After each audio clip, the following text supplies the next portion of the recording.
Mesdames, Messieurs, bonsoir. Heureuse de vous retrouver pour votre magazine hebdomadaire Lundi Sport. Voici les titres.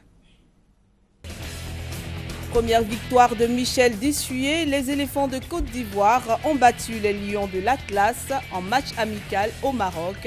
1-0.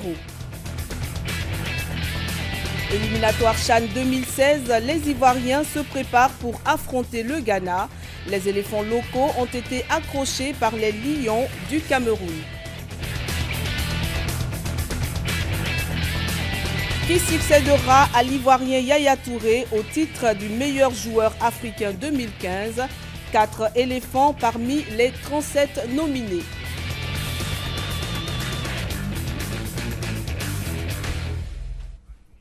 Brice Kwasi, Koulibaly Seydou, bonsoir. Bonsoir Cathy. Vous êtes tout beau ce soir. Bonsoir Cathy, bonsoir. Merci. Heureux de te retrouver Cathy. Ben ouais, le plaisir il est partagé. Information de la planète football, le week-end dernier, on a joué pour des matchs amicaux, date FIFA donc. La Côte d'Ivoire était évidemment concernée par ces matchs amicaux. Eh bien, les Ivoiriens se sont rendus du côté du Maroc pour y rencontrer les Lions de l'Atlas. Mais avant de revivre ensemble la victoire des éléphants de Côte d'Ivoire, 1-0, je vous propose qu'on y aille un pas à pas pour voir le film du séjour des éléphants de Côte d'Ivoire. Alors, pour vous déjà, quel était l'objectif de ce match pour les Ivoiriens? Je pense pour les éléphants, il fallait retrouver la victoire parce qu'après avoir aligné 3-4 matchs nuls, les éléphants avaient besoin de cette victoire-là pour booster un peu le moral. C'était important pour les champions d'Afrique, parce qu'on n'oublie pas, on est champions d'Afrique, d'enfin gagner et surtout se redonner un certain bol de confiance. Et c'était très important. L'objectif pour cette équipe des éléphants, c'était enfin gagner pour sur l'air Michel Dissué, pour se relancer et surtout se donner vraiment un coup de fouet au moral. Bien sûr, renouer avec la victoire. C'est aussi l'avis de notre envoyé spécial là, du côté de Agadir, Benson Piraka. Agadir la belle, Agadir la resplendissante. C'est ici à Agadir, ville touristique qui abrite aussi des établissements universitaires de très haut niveau, que se sont installés les éléphants de Côte d'Ivoire à l'occasion du match amical face aux Lions de l'Atlas. Logés dans un confortable réceptif hôtelier bercé par les vagues de l'océan Atlantique, la sélection ivoirienne sait qu'après 2 sorties mitigées contre le Gabon et la Sierra Leone, ce match face au Maroc sera scruté avec minutie par les supporters. On va tout faire en tout cas pour faire un bon match contre cette équipe du Maroc. On a à cœur de prendre une revanche par rapport au contenu de notre match contre la Sierra Leone, même si c'était dans des conditions difficiles, on le sait, et on n'a pas pu s'exprimer techniquement peut-être aussi bien qu'on aurait pu le faire. Là aujourd'hui les conditions de jeu seront différentes, l'opposition sera aussi de grande qualité, à nous à savoir hausser notre niveau de jeu. Les 21 joueurs sélectionnés pour ce match sont tous présents à Agadir. Tous sont en excellentes conditions physiques et le moral, semble-t-il, est au beau fixe. Et c'est tant mieux. Voilà, on va dire, hein, messieurs, depuis le titre des éléphants de Côte d'Ivoire, eh bien, à part l'Angola, qui a été battu donc en match amical, les éléphants, on vous l'avait dit, ont obtenu déjà 4 matchs nuls face au Ghana, à la Guinée équatoriale, au Gabon et à la Sierra Leone. Quelle explication pouvons-nous donner? Il faut penser qu'après le titre de champion d'Afrique, les éléphants avaient besoin quand même de décompresser un peu. Et puis, il faut dire aussi qu'il y a un renouvellement d'effectifs qui est en train de se faire. Donc, l'un dans l'autre, il y a une équipe qui est en train de se mettre en place. Il y a une nouvelle équipe qui est en train de se mettre en place. Déjà, lors de la Coupe d'Afrique des Nations gagnée par les éléphants, on a vu qu'il y a quelques jeunes qui avaient été incorporés. Et puis, cela s'est poursuivi après la CAN. Et en plus de cela, quand on remporte un trophée de cette façon-là, il est toujours difficile de se remettre vraiment dans le bon sens de la marche. Et puis, il y a certains aussi qui ont quitté la sélection. Donc, l'un dans l'autre, les éléphants ont besoin d'un peu de temps pour retrouver vraiment le véritable rythme de la compétition. Alors, on entend dire comme ça que les éléphants de Côte d'Ivoire ont obtenu le trophée qu'ils cherchaient depuis 23 ans. Donc, aujourd'hui, eh bien, ces jeunes-là, ils se disent qu'ils ont tout gagné. Est-ce que c'est votre avis? Moi, je dis que cette année 2015, on ne va pas trop être hésité exigeant envers cette équipe des éléphants parce que, vous l'avez bien dit, signifie également que 23 ans, on attendait ce trophée. Et sous l'ère Hervé Renard, on est allé remporter ce trophée en Guinée équatoriale. Il y a eu le temps de l'euphorie, il y a eu les récompenses, il y a eu évidemment la joie de ces joueurs de se retrouver et ensuite de répartir en club. Mais au-delà de cela également, il y a eu évidemment ce rajeunissement avec notamment un nouveau patron sur le banc des éléphants, Michel Dussuet, qui a sa méthode, qui prend le temps de pouvoir échanger pour pouvoir se faire mieux connaître par ses joueurs. Donc ça prend généralement un peu de temps. Et je crois qu'aujourd'hui, avec l'absence de certains cadres, on ne peut pas avoir forcément cette équipe qui nous avait fait plaisir du côté de la Guinée équatoriale, le temps que tout le monde puisse avoir quelques automatismes, pour que tout rentre en ordre. C'est cela, ça prend son temps et aujourd'hui, je crois que c'est cela qui fait que petit à petit, cette équipe est en train de naître véritablement. Et puis vous l'avez dit, hein, on a vu la présence, on a constaté la présence de plusieurs jeunes qui sont venus apporter à cette équipe ivoirienne. Comment se fait l'intégration de ces jeunes-là au sein de la sélection nationale? Eh bien, Benson Piraka a profité des différentes séances d'entraînement des éléphants de Côte d'Ivoire pour voir l'intégration des jeunes. Entraînement mercredi et jeudi pour les éléphants de Côte d'Ivoire à l'occasion du match face au Maroc. La bande à Dussuet s'est donnée à fond dans des séances en atelier où bonne humeur et engagement physique se côtoyaient. Dussuet a intégré à sa bande des jeunes gens comme Koné Lamine du FC Lorient, Angban Victorien de Saint-Tron en Belgique ou encore Hassan Youkouri de l'Inter de Milan. Je l'ai très bien accueilli, surtout que j'ai été déjà sélectionné l'année dernière. Donc là c'est ma deuxième sélection. Bon, je ne suis pas un nouveau parce que je connaissais déjà beaucoup de personnes, donc ça a facilité les choses pour moi. Très bonne ambiance, on rigole bien, on parle bien ensemble, on danse, on chante, voilà, tout va bien. Loin de toute animosité, les anciens veillent jalousement sur leurs jeunes frères. Mais au-delà de l'affection, il faut travailler avec abnégation et prendre conscience de ses responsabilités face à la patrie. Quand tu portes le maillot de la Côte d'Ivoire, il n'y a pas de match, il n'y a pas de petit match. Donc que ce soit amical ou je ne sais pas quoi encore, il faut mouiller le maillot. Et ça, j'ai essayé de parler avec eux, de leur expliquer que l'enjeu du match, il faut se donner à fond parce que c'est que les résultats qui comptent, quoi.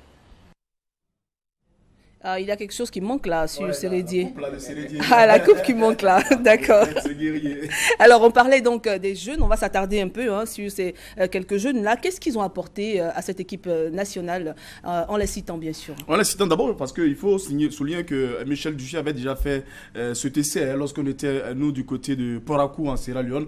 On avait découvert quelques jeunes comme Adama et on a réussi à avoir l'intégration, le retour de Seri Jean-Michael et quelques jeunes qui aujourd'hui, Bakayoko Mamadou, qui essaie de se faire une place. Aujourd'hui, c'est clair, avec la retraite de certains joueurs, avec évidemment l'absence des ténors, il faut évidemment à Michel Dussuet de choisir de faire, de créer une nouvelle génération, d'avoir lui-même son effectif et surtout de travailler avec ces jeunes-là. Les mettre dans le bain, c'est très important avant d'avoir les échéances à venir, notamment les éliminatoires du mondial très bientôt. Mais je crois que ces jeunes-là, petit à petit, vont finir par apporter beaucoup de choses à cette équipe, notamment dans le secteur médian où on manque un peu évidemment d'un leader.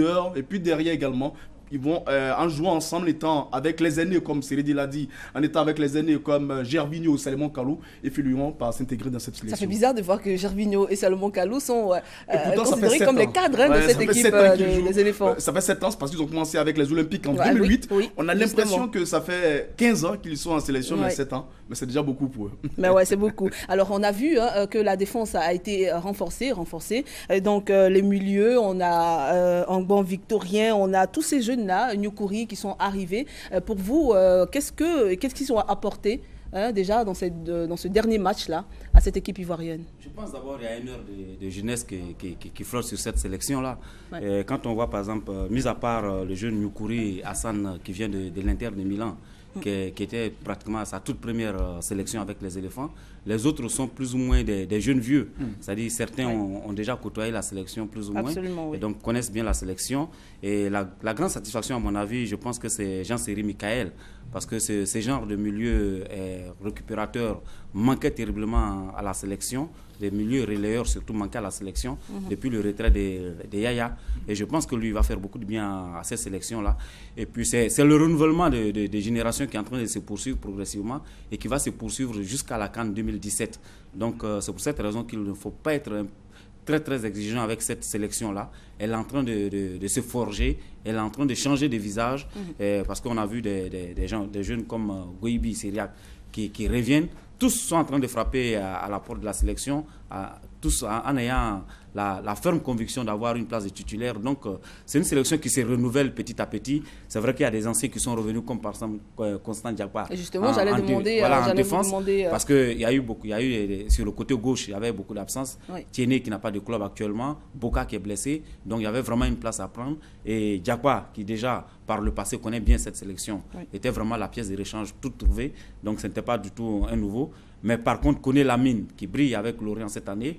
Je pense que c'est une bonne trouvaille, c'est une solution de rechange pour Dussier. Donc il y a la sélection en train de se refaire et c'est une sélection qui est en train de prendre un nouveau visage par rapport au visage qu'on a connu ces 10 dernières saisons. D'accord, on va rester donc sur les deux matchs de Michel Dissué. Le premier match qu'on a vu face à la Sierra Leone et le deuxième match qui s'est joué donc face au Maroc. Si on vous demandait une appréciation entre ces deux matchs de Michel Dissué. Appréciation sur ces deux matchs de Michel Dissué, je le dis, c'est le tout début est difficile, il faut l'avouer, parce que ce soit le match face à la Sierra Leone et le match face au Maroc, on a vu un début difficile pour l'équipe de Michel Dissué se mettre en marche. On a vu nos adversaires essayer de nous titiller, de nous acculer en première mi-temps. Et puis en deuxième mi-temps, on a senti que les joueurs, petit à petit, ont commencé à comprendre le langage de Michel Dissué. Je crois que s'il y a une appréciation, la note plus ou moins est moyenne, mais laissons Michel Dissué travailler. Bien sûr. Évidemment, les éléphants de Côte d'Ivoire n'étaient pas seuls là, au Maroc, même si le match s'est joué à Agadir. On va dire c'est pas joué à Casablanca ou à Rabat, où il y a une forte population ivoirienne. Les supporters se sont tout de même mobilisés pour accompagner leur équipe nationale. Benson Piraka. Il y a toujours, partout dans le monde où se déplace l'équipe nationale de Côte d'Ivoire, un supporter pour soutenir le pachyderme champion d'Afrique. La ville d'Agadir n'échappe pas à ce postulat. Et les Ivoiriens du Maroc, étudiants ou travailleurs, ont promis de faire entendre la voix de la Côte d'Ivoire, même s'ils ne sont pas 42 000 pour occuper toutes les places du magnifique grand stade d'Agadir. Vivant à Casablanca, nous avons fait près de 456 km juste pour soutenir nos champions. Et c'est la patrie. Et l'amour de la patrie n'a pas de prix, quelle que soit la distance, quel que soit le lieu, si nous avons les moyens. Nous soutenons toujours les éléphants. Au sortir d'une contre-performance, ils vous jureront que l'on ne les y reprendrait plus. Mais dès qu'arrive le match suivant, ils rappliqueront dardard, prêts à pousser de leur voix et de leur chant l'équipe de Côte d'Ivoire.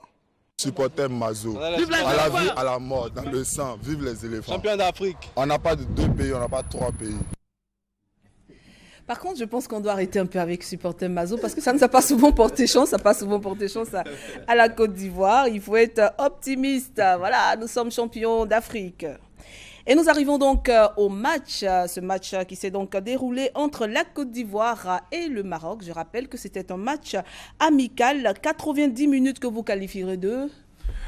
Oh, ils ont assuré l'essentiel de 90 minutes de retrouvailles entre les éléphants et le Maroc d'abord, et puis surtout 90 minutes où les éléphants devaient se donner véritablement une confiance, une certaine dose pour montrer qu'ils sont encore les champions d'Afrique, qu'ils sont bien là. Moyen, bon, très bon? Oh, moyen, juste moyen. Et vous? Oh, une copie passable, hein, il faut dire, parce que malgré le résultat si vous flatteur... enseignant, ça allait être difficile. malgré la victoire et malgré cette victoire-là, il faut dire que la copie n'a pas été vraiment bonne parce qu'en première période, les éléphants ont énormément souffert. Ouais. Quand on a vu dans l'entrejeu un jeune comme Abdelaziz Barada qui nous a posé énormément de problèmes, le milieu de terrain ivoirien n'a pas pratiquement trouvé la solution à ces joueurs-là. Et puis, je pense que le Maroc a été victime un peu de la maladresse Al-Arabi, qui a eu peut-être 3 ou 4 occasions nettes de tuer le match. Il ne les a pas faites. Peut-être que Bou aussi était dans un très grand groupe. Justement, on va voir déjà le résumé de cette rencontre et puis nous pourrons ensemble disséquer toutes les images. Résumé de la rencontre Maroc-Côte d'Ivoire. Bowo Sylvain n'a pas chômé à Agadir. Face au Maroc, le dernier rempart des éléphants de Côte d'Ivoire a été d'un grand secours dans une rencontre en partie menée par les Lions de l'Atlas. Et le contrôle du Maroc. Et on espère que cette action ne va pas coûter cher aux Ivoiriens. Attention, encore Bowo qui va réagir.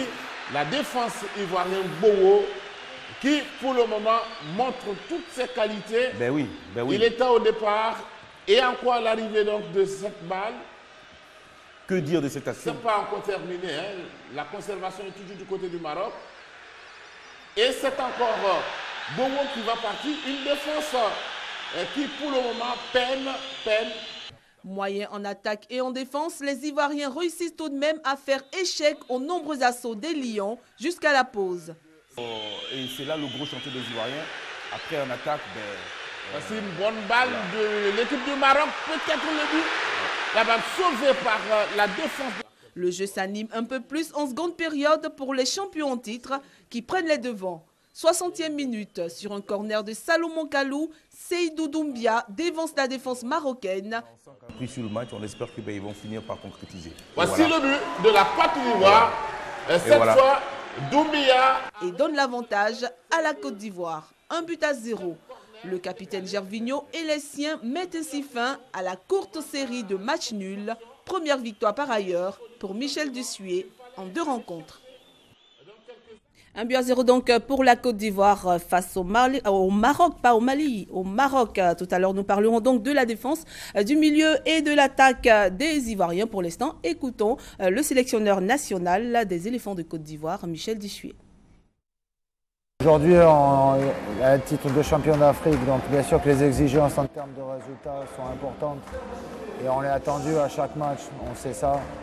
Maintenant, on a besoin de temps aussi pour intégrer un peu les jeunes, les nouveaux. Il y a des anciens qui pour l'instant ne sont pas avec nous, ce sont des joueurs aussi avec un capital d'expérience qui est intéressant. Donc voilà, d'un seul coup, on a une équipe un peu rajeunie et on a besoin un petit peu de temps pour trouver aussi un peu plus d'automatisme. On n'est pas un club où on travaille tous les jours. On est une sélection où on a les joueurs 3-4 jours ou 5 jours par mois. Donc forcément, c'est un petit peu plus long à mettre en place. Toujours confiant. Après, on s'appuie sur le travail. J'espère que ça porte ses fruits. Bon, le capital chance compte aussi un peu. Ça permet d'obtenir des bons résultats. Et ça permet aussi de mettre tout le monde dans le bon sens. Aujourd'hui, on a un titre de champion d'Afrique, donc bien sûr que les exigences en termes de résultats sont importantes. Et on est attendu à chaque match, on sait ça. Maintenant, on a besoin de temps aussi pour intégrer un peu les jeunes, les nouveaux. Il y a des anciens qui pour l'instant ne sont pas avec nous, ce sont des joueurs aussi avec un capital d'expérience qui est intéressant. Donc voilà, d'un seul coup, on a une équipe un peu rajeunie et on a besoin un petit peu de temps pour trouver aussi un peu plus d'automatisme. On n'est pas un club où on travaille tous les jours. On est une sélection où on a les joueurs 3-4 jours ou 5 jours par mois. Donc forcément, c'est un petit peu plus long à mettre en place. Toujours confiant. Après, on s'appuie sur le travail. J'espère que ça porte ses fruits. Bon, le capital chance compte aussi un peu, ça permet d'obtenir des bons résultats et ça permet aussi de mettre tout le monde dans le bon sens. Prochaine rencontre des éléphants, donc, ce sera pour mars prochain. Mais avant, nous allons revenir sur ce match qui s'est déroulé donc entre la Côte d'Ivoire et le Maroc en prenant compartiment par compartiment. Déjà la défense, en commençant par le dernier rempart, Sylvain Bowo, qui a été impressionnant lors de ce match. Incroyable, Sylvain Bowo, il confirme bien sûr, son statut de titulaire indiscutable au sein de cette sélection nationale. On a du mal à comprendre comment Sylvain Bowo n'est pas titulaire véritablement chez le Corbeaux de Lubumbashi.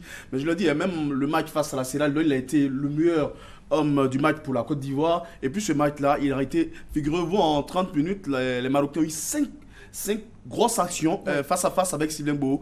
Il y a eu cette action de la 35e minute de jeu, double action qu'il a eu à enlever. Mais je le dis, Sylvain Boho aujourd'hui prend de l'assurance, il prend de la confiance, il a fini par s'imposer. Et surtout, ce qui est intéressant chez lui, il donne de la voix. C'est intéressant pour un gardien de donner de la voix, de crier et de replacer ses coéquipiers. Je crois que petit à petit aujourd'hui, Sylvain Boho est en train de se remettre. Et lorsqu'il est en sélection, on sent qu'il a envie de démontrer qu'il est un grand Sylvain Boho. C'est aussi un joueur qui est très humble, un joueur qui a envie d'apprendre. J'ai encore en mémoire cette image de lui lorsque son aîné, enfin son dévancier et même son aîné, voilà, Kopa Barry, pour cette finale qui donne encore des frissons, je sais, qui vous donne encore des frissons. Sylvain Boho qui était vraiment admiratif devant Kopa Barry. Alors il prend vraiment de l'assurance, comme l'a dit Brice Kouassi, et on espère le voir vraiment au sommet de son art. Oui, il faut dire qu'il a connu une période très difficile après la CAN. Il est arrivé blessé au TP Mazembe. Donc, pour cette raison, il n'a pas beaucoup joué. Il n'a pas pu jouer même. Et il a perdu sa place de titulaire qui lui était promise parce qu'il n'était pas totalement rétabli. Donc, il a eu un début de saison très difficile. Donc, Kidiaba a pris la place. Et on a pensé qu'il était un remplaçant. Mais ces derniers temps, on a vu que Carteron lui a fait confiance. Et on a vu face à la Sierra Leone qu'il avait retrouvé pratiquement tous ses moyens et qu'il était redevenu le Sylvain Boho qu'on connaissait au CV de San Pedro. Donc, à ce niveau-là, il demeure un des meilleurs gardiens d'Afrique. Et il a prouvé encore face au Maroc. Parce qu'il y a eu pratiquement 3 à 4 occasions de but nettes sur lesquelles il est intervenu, surtout celle de la 35e minute face à l'Arabie. Je pense que c'était un but tout fait, hein. Mais là, il est vraiment bien sorti à propos. Et ce qui est intéressant, ça c'est à souligner, je l'ai remarqué lorsque nous étions à Port-à-Coup, c'est le langage, l'échange avec l'entraîneur Michel Dussuet, qui savait que Sylvain, avant ce match, n'était pas titulaire du côté de son club, du côté du tout-puissant Mazembe. Et il se disait que Sylvain s'est tellement douté, c'était lui le titulaire dans ce match. Michel Dussuet a longuement, à chaque fois, échangé, bavardé. Il a mis en confiance Sylvain Boho, et ça c'est très important pour un joueur d'avoir ce capital confiance. Et pour l'instant, on a confiance donc au gardien des éléphants de Côte d'Ivoire. Alors cette défense, Serge Aurier, Bakayoko Mamadou, vous en parlez tout à l'heure, Bailly Eric qui a été magistral également, et puis il y a Diakwa Constant, le grand retour de Diakwa Constant, et puis bien sûr Koné Lamine. Alors la défense face au Maroc. Cette défense, elle a énormément souffert face au Maroc. Elle a été beaucoup mise à rude contribution par les attaquants marocains. Et surtout sur le côté, Diakwa, c'est vrai, il fait son retour, mais il a été beaucoup pris en sandwich par les attaquants marocains. Donc il a beaucoup souffert dans le couloir gauche. Et puis à droite, le jeune Bakayoko qui a remplacé Aurier a été aussi mis à rude contribution. Du coup, dans l'axe, on a vu une défense qui a beaucoup souffert. Et comme je l'ai dit, il y a eu 4 occasions nettes qui ont été créées. Mais ce n'est pas seulement de la faute de la défense, parce que c'est une équipe qui défend en bloc et qui attaque en bloc. À partir du moment où les milieux ont été défaillants dans un certain secteur, sur certaines tâches, il s'est trouvé que la défense a beaucoup subi le match. Et c'est à partir de ce moment-là, on a pensé que la défense était assez fébrile. Mais c'est parti d'abord d'un mauvais replacement de nos milieux de terrain. Et là, je crois que nous en avons souffert. Alors, vous réagissez justement sur les défenseurs. Allez-y. C'est très important sur les défenseurs parce que, Cathy, rappelons-nous, lorsque Verina est arrivé à la tête de l'équipe nationale, on a tous ici cherché à avoir une défense, un axe. On a cherché, on a eu affaire Kolo, Koné Lamine qui a joué contre le Cameroun, on avait perdu 4-1. On est revenu avec Kolo et puis le jeune capitaine des espoirs, des juniors, Kessier. On est revenu avec Kolo, Eric Bailly finalement, c'est ce qui a fini. Et puis souvent, Wilfried Caron. Ça veut dire que le chantier de la défense reste toujours un problème constant pour l'équipe nationale de Côte d'Ivoire. Dans cette défense, Eric Bailly jouait pour la première fois avec le jeune Koné Lamine qui faisait son retour, qui avait peur de ne pas faire le match qu'il avait produit à Yaoundé face au Cameroun. Il a été vraiment critiqué par les Ivoiriens. Et donc, il avait besoin évidemment d'assurance. Donc, petit à petit, ça a été difficile. Mais aussi, il faut noter, il y a des actions symptomatiques qui nous montraient là, où les Marocains étaient à 6 pratiquement dans notre camp, et évidemment le milieu a pas véritablement aidé la défense.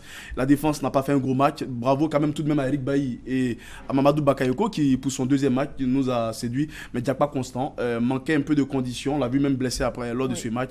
Je crois que petit à petit également là à ce niveau, Michel Dussuet est en train de chercher sa défense. Et ce milieu ces milieux avec notamment, je ne sais pas trop ce que Michel cherchait en alliant Akpa Akpo, Sérédié et et Diomandé Ismaël, pratiquement tous des récupérateurs. On avait un seul joueur qui était l'inspirateur, qui était le meneur, le jeune Seri Jean-Michel, qui a essayé. C'est vrai qu'il n'a pas été, bien sûr, dans un grand Seri Jean-Michel, la dimension, on ne dira pas des Yaya Touré, mais de ce qu'on cherchait pour cette équipe. Mais je crois que le milieu, aujourd'hui, il y a un souci véritablement dans le repositionnement des joueurs, parce qu'on a plus des milieux défensifs. Donc en phase offensive, on a du mal à déployer notre jeu. On a vu Gervinho et Salomon Kalou venir chercher le ballon parce qu'ils étaient coupés. Et comme lui-même l'a reconnu, l'entraîneur Michel Dussuet, on avait du mal à jouer en bloc. Il n'y avait pas véritablement de fluidité dans le jeu des éléphants. Et je crois que Seri Jean-Michel, ça me rappelle un peu, rappelez-vous également, de Yapi Yapo.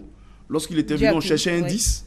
Il a eu du mal à confirmer. Ensuite, on a donné le 10 à Yakounan Didier, qui a eu du mal à confirmer. Aujourd'hui, le jeune Seri Jean-Michel, il faut qu'il prenne ses responsabilités et qu'il sache que c'est son temps et c'est lui le numéro 10. D'accord.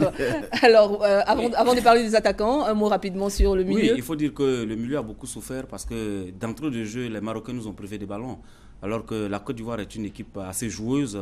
Les éléphants aiment avoir le cœur, le tripoter et faire courir l'adversaire. Et là, ça a été le contraire. Les Marocains mettant le pied sur le ballon. Et j'ai dit, il y a un élément qui a été très primordial. Ça a été Barada. À partir du moment où on n'a pas réussi à faire le marquage correct sur Barada, à le priver des ballons, les éléphants, en ce moment-là, ont eu de la difficulté à avoir le contrôle du jeu. Et en ayant de la difficulté à avoir le contrôle du jeu, on a subi. Et ce qui devait arriver aurait pu arriver, peut-être. Heureusement. Si Arabi avait eu le pied heureux. De l'attaque, parce que tout à l'heure, les mêmes causes qui produisent donc les mêmes effets. Si le milieu n'arrive pas à servir comme il se doit ou à faire barrage, je ne sais pas, en attaque, il y a problème.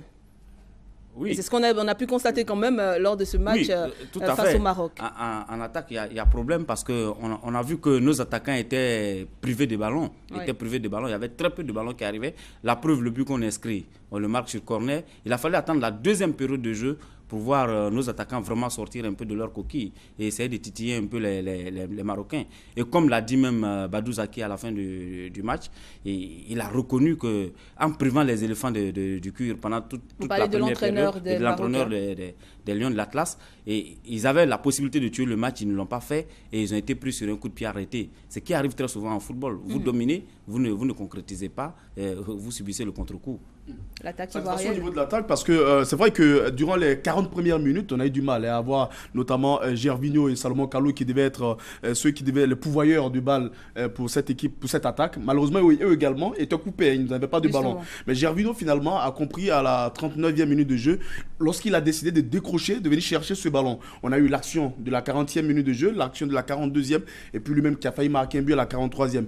Après cela, Gervinho et Salomon Kalou ont décidé de prendre en attaque le jeu à leur compte, et puis l'entrée de Doumbia Seydou qui est dans une forme on dirait phénoménale du côté du CSK. Il a retrouvé son efficacité et sa fougue également. Il a eu d'abord, avant le but, il y a eu une tête sauvée par le gardien. La minute qui suit notre tête, c'est du Doumbia du CSK qu'on retrouve ici. 5e but en 32 sélections. Je crois que petit à petit, ils vont finir par se créer des automatismes. On a toujours envie de voir cette attaque flamboyante, mais on oublie qu'il y a des joueurs qui manquent, notamment Mas Gradel qui également apporte de la vivacité. Il y a quelques joueurs qui ne sont pas présents, donc on a du mal à voir l'attaque qu'on avait. Gervinho, Kalou, c'est une paire assez intéressante pour vous. Assez intéressante d'abord parce qu'ils sont d'abord des amis, ils ont joué depuis 2008, ils sont très ensemble, ils communiquent beaucoup. Ils font souvent, ils changent de poste, ils changent de position, beaucoup de permutations. Et je crois que si ces deux retrouvent leur forme, aujourd'hui Gervinho est en train de marquer des buts du côté de la Roma, Kalou également est dans une bonne saison. Si ces deux sont bien en forme, on aura une belle équipe en attaque. D'accord, tout à l'heure vous parlez donc de Max Gradel, c'est bien sûr l'un des absents de cette rencontre et avec Max Gradel qui est donc blessé officiellement. Il y a donc Yaya Touré qui lui est en réflexion pour l'instant et Wilfried Bony annoncé blessé mais aperçu dans le même moment, c'est-à-dire lors du dernier match sur une pelouse du côté de l'Angleterre. Qu'en est-il exactement? Et Benson Pieraka n'a pas manqué de poser la question au sélectionneur national des éléphants de Côte d'Ivoire, Michel Dussuet. Tout simplement, Wilfried n'est pas là parce qu'il n'a pas été convoqué. Il connaît un début de saison un petit peu difficile dans son club. Il a eu quelques pépins physiques. Avant le match de la Sierra Leone, il était blessé. Après le match de la Sierra Leone, il s'est de nouveau reblessé.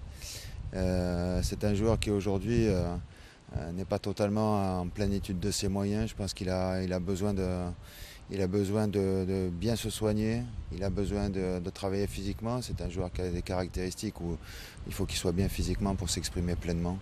Donc je pense que je préférais le laisser travailler dans son club en souhaitant qu'il revienne vraiment à 100% pour le rendez-vous de novembre. Vous êtes convaincu par la réponse du sélectionneur national ? Oui, parce que je pense qu'il n'y a plus de polémique. À partir du moment où le sélectionneur lui-même dit qu'il n'a pas convoqué le joueur, mais sinon sur la première liste qui est apparue sur le site de la FIF, le nom de Bony Wilfried figurait bien et belle sur cette liste-là. Donc si le sélectionneur dit qu'il ne l'a pas convoqué, donc il n'y a plus de débat. Il n'y a plus de débat. Ma préoccupation, c'est au niveau de tous ces joueurs-là, pratiquement. Après la CAN, peut-être qu'ils avaient besoin de moments de répit, de repos, de moments pour se concentrer sur leur corps, mais qu'ils reviennent rapidement. Parce que Michel Dussuet est en train de faire son groupe, est en train de faire son effectif. N'attendons pas à la fin, lorsque ces jeunes que nous avons aujourd'hui, les Nyokouri, les Assalé, les Sérijan Michael vont nous qualifier pour une CAN et puis on ne les verra plus sur un terrain. Ceux qui hésitent à revenir en sélection nationale, à part ceux qui sont blessés, un peu comme Mas Gradel, où c'est officiel qu'ils reviennent en ce moment, parce que je crois que lorsqu'on sera on sera engagé lors des éliminatoires, on n'aura vraiment pas à refaire marche arrière, ça c'est clair. Bien sûr. Et puis avant de quitter Agadir, donc Benson Peraka nous offre, voilà, on va dire comme ça, nous offre une carte postale. Il s'agit de la présentation du stade Adrar. Voici le stade Adrar, le grand stade d'Agadir. C'est le stade de ce qui n'est que la 7e ville par ordre d'importance du Maroc. Ce bijou architectonique d'une capacité d'un peu plus de 45 000 places a été inauguré le 11 octobre 2013 avec la rencontre amicale opposant le club local de Hassenia et la jeunesse sportive de Kabylie d'Algérie. Couverte par une pelouse naturelle d'excellente facture, l'aire de jeu a accueilli quelques rencontres de la Coupe du Monde des clubs en 2013.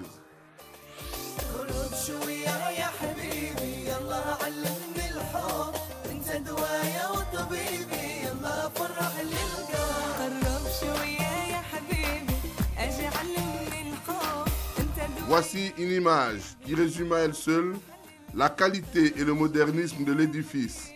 Les bancs de touche du grand stade d'Agadir sont en effet nettement plus confortables que les sièges de tribune officielle ailleurs.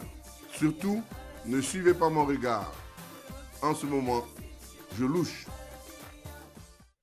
Depuis 1960, la SICOGI s'est donné pour mission d'offrir le meilleur à ses populations à travers la construction de logements adaptés au cadre de vie des Ivoiriens. Aujourd'hui encore, avec sa nouvelle vision et au travers du programme présidentiel, la SICOGI continue de produire des maisons en adéquation avec des commodités et des prix étudiés pour faciliter le quotidien de sa clientèle. Douée d'une expertise et d'une expérience dans le domaine de la construction, la SICOGI s'inscrit totalement dans l'émergence de la Côte d'Ivoire et ambitionne de demeurer une entreprise immobilière de grande envergure, construisant des bâtiments avant-gardistes pour le bien-être de ses populations. SICOGI, nous savons faire des maisons.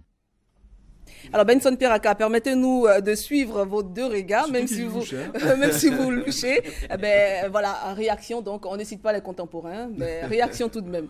Oui, on a vu un très beau stade et ça fait un peu mal au cœur de savoir qu'en Côte d'Ivoire, on n'a pas de stade de ce type-là. Et puis pour ce match amical, on a vu tout a été fait en grandeur comme un match officiel, un match de Coupe du Monde avec des bails, des accréditations qui ont été faites comme à la Coupe du Monde, avec, comment on peut dire ça, avec toutes les commodités qu'il y avait autour. Et puis, il faut dire qu'il y a un pincement toujours au cœur de voir... récemment, j'étais à Brazzaville, j'ai vu le complexe de Kintele, je vois le stade d'Agadir, et la Côte d'Ivoire prochainement va organiser les Jeux de la francophonie, candidate pour la Coupe d'Afrique des Nations en 2021. Donc, il y a beaucoup de regrets de voir beaucoup de choses à faire, et cette belle pelouse naturelle, hein, c'est pas du synthétique, c'est une pelouse naturelle qui est vraiment très bien faite. Un véritable caviar. Et puis, c'est une confidence. Nos joueurs, souvent, lorsqu'on échange avec la plupart de nos joueurs, ils le disent, on a toujours envie de jouer au stade Félix-Houphouët-Boigny parce que c'est notre jardin. Mais lorsqu'on joue des matchs au stade Félix-Houphouët-Boigny, c'est nous qui sommes très souvent en danger. Parce que c'est une pelouse qui aujourd'hui ne répond plus aux normes, ce n'est pas la meilleure pelouse pour jouer au football. Donc on l'a vu quelquefois ici des matchs, lorsqu'il pleut surtout, véritablement le stade Félix Houphouët-Boigny ne sied plus véritablement à cette équipe nationale de Côte d'Ivoire. Aujourd'hui, le moment est...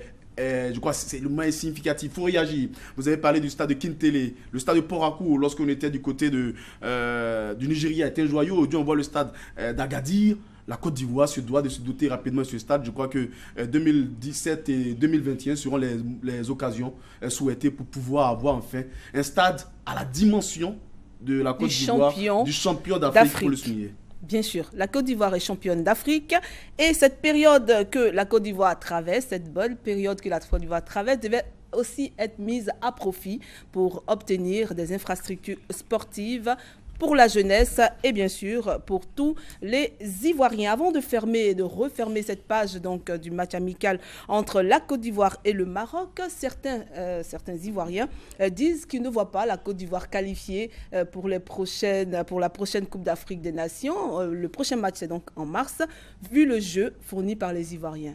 Vous, en tant qu'observateur, quel est votre avis? Vous savez, tout à l'heure, Cathy, vous avez dit que les Ivoiriens aiment bien s'appeler supporters Mazo. C'est toujours comme ça. Lorsque on commence, bien sûr, un tournoi, on commence ces éliminatoires, on ne se voit pas aller jouer cette Coupe d'Afrique des Nations. On ne se voyait pas non plus en 2015. On ne se voyait pas également en 2015. Je crois qu'il n'y a pas du feu dans la demeure. Les joueurs savent bien qu'en tant que champion d'Afrique en titre, ils se doivent d'être présents pour la prochaine CAN. Et c'est important. C'est vrai que Michel Dussuet est en train de mettre petit à petit son groupe en place.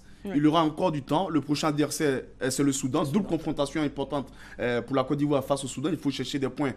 Gagner ici et chercher des points du côté de Khartoum. Donc je crois qu'il faut laisser d'abord Michel faire son travail. Michel Dussuet, petit à petit, va essayer de mettre son groupe en place. Mais ces joueurs-là savent combien il est important pour eux d'aller jouer la Coupe d'Afrique des Nations. C'est pour ça que ce match, cette victoire face au Maroc est importante parce qu'au classement FIFA, ça peut nous faire occuper, ça peut faire que la Côte d'Ivoire va occuper la première place, surtout que l'Algérie a perdu. C'est très important, on glane des points. Le Maroc n'est pas un petit adversaire. Et les autres également travaillent, laisser la Côte d'Ivoire travailler, je pense bien. Oui, il faut être confiant. Je pense qu'il y a eu un faux pas face à la Sierra Leone, mais nous sommes en début de saison et puis c'est le début des éliminatoires. Il y a eu un peu de retard à l'allumage, un faux départ. Mais il faut espérer qu'avec cette équipe, et quand on voit un peu la constellation de joueurs qui composent cette équipe aujourd'hui, et tous les espoirs qui arrivent avec les Gouébi Syriac, les Nyoukoury et tout ça, il y a beaucoup d'espoir. Cette équipe-là, je pense, elle peut se qualifier. Et puis d'ici mars, il y a beaucoup de choses qui vont se passer. Absolument. Il y aura la trêve hivernale qui va permettre à beaucoup de joueurs de se remettre d'aplomb. Boni Wilfried était absent du côté du Maroc. Yaya est en train de réfléchir. Peut-être qu'il va revenir sur sa décision. Et puis certains joueurs qui sont en méforme actuellement, peut-être d'ici janvier, auront retrouvé le bon pied. Et donc, en ce moment-là, il aura une bonne sélection. En plus, il ne faut pas oublier que Dussuet vient de prendre cette sélection-là. Il a très peu de matchs, donc il est en train de mettre en place lui-même son groupe et sa stratégie de jeu. Donc, il y a beaucoup de choses qui militent en sa faveur. Et comme il a dit, ce n'est pas un club, c'est une sélection. Voilà, donc, le temps pour se réunir est vraiment très limité. Mais c'est comme ça. On retrouvera toujours la Côte d'Ivoire, on espère, en janvier 2015, rappelez-vous qu'on ne connaissait pas Eric Bailly. Ouais, absolument. Peut-être qu'il y aura encore d'autres Eric Bailly et d'autres personnes. Canon. Voilà. Ils sont 37 nominés pour le prix du Ballon d'Or africain 2015. Les Algériens ont donc 6 joueurs dans cette liste de 37 et les Ivoiriens en ont 4. Il s'agit de Yaya Touré, le vainqueur en titre, Gervinho, Max Gradel et Serge Aurier. Quelles sont les chances de la Côte d'Ivoire ? Oui, je pense que la Côte d'Ivoire a des chances. Si le Ballon d'Or, généralement, le Ballon d'Or est tributaire du pays qui gagne la Coupe d'Afrique. Et là, nous sommes champions d'Afrique. Yaya a fait une très grosse saison avec Manchester et avec les éléphants. Il a été champion d'Afrique. Il continue sur la même lancée. Dommage que Max Gradel soit blessé en ce moment parce que, à mon avis, il a été le meilleur africain de la saison écoulée. Il s'agit plutôt de la saison 2014-2015. Donc, je pense que ces deux joueurs sont bien placés.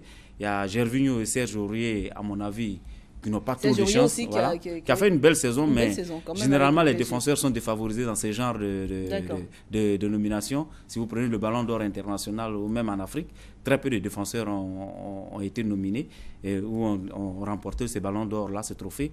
Donc les attaquants sont privilégiés, mais il faut faire attention avec Avec, vous, de votre côté, est-ce que vous pensez réellement aux chances de la Côte d'Ivoire avec ces 4 représentants-là? Si on reste dans la logique, je pense aux chances de la Côte d'Ivoire, parce que ça prend en compte la saison 2014 à la saison 2015. La Côte d'Ivoire a été championne d'Afrique. On a vu des joueurs flamber. Je donne l'exemple, je l'ai dit la dernière fois sur le plateau ici, d'un joueur comme Massalin Gradel, qui a été meilleur buteur de 5 championnats. Il a remporté le Talon d'Or, qui est très important. Il a remporté un prix décerné par l'ensemble des journalistes ivoiriens.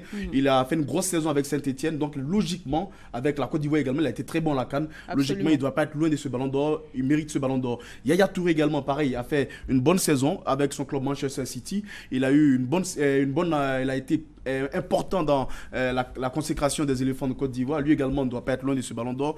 Et puis, il y a Serge Aurier qui, c'est vrai, n'a pas eu une grosse saison l'année dernière avec le Paris Saint-Germain, mais qui a connu une bonne CAN également. Donc, je pense bien, lorsqu'on voit Obama, je vais parler du Gabonais Aubameyang, que ce soit au niveau du Gabon, il n'a pas fait une très bonne CAN. D'ailleurs, le Gabon était nos premiers tours. Que ce soit au niveau du championnat allemand, c'est vers la fin du championnat qu'il a commencé à flamber. Si on doit être logique pour rester dans les années 2014 et 2015, je crois que Massalin Gradel et Yaya Touré peuvent être considérés comme les favoris. Et qui sont ces joueurs qui pourraient donc faire barrage aux Ivoiriens?